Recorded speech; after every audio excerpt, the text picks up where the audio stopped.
In the last year and a half, protesters have gone to great lengths to show their anger at Wisconsin Governor Scott Walker.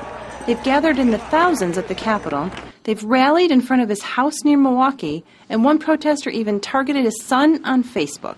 Even in the most vile reactions from others, tried to honor the office of the governor, honor the fact that I'm the governor of all the people of the state of Wisconsin, and be respectful in terms of my reaction to those actions by others.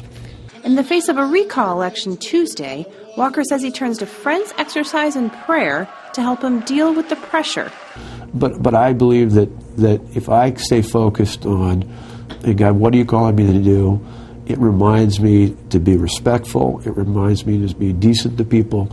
It reminds me that, again, much more than just any political position I've got, I, as everybody else who follows him, has got a greater calling. Tonette, his wife of 19 years, says they also rely on humor.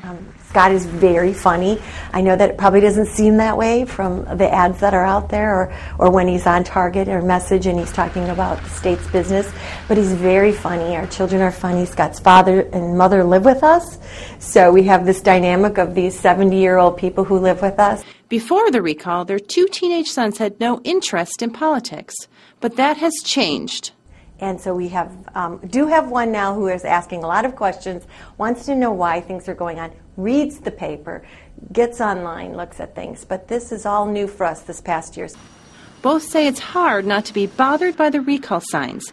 They see them every day near their son's school, and their block is divided. You know, one of the biggest things someone at my church said to me, you know, recall means remember, and when she sees a sign, she remembers to pray for Scott.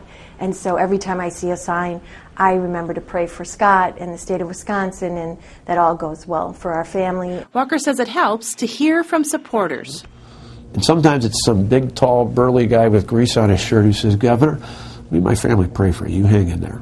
He will soon find out if that support will help him become the first governor in history to survive a recall attempt. Carrie Antelfinger, Associated Press, Milwaukee.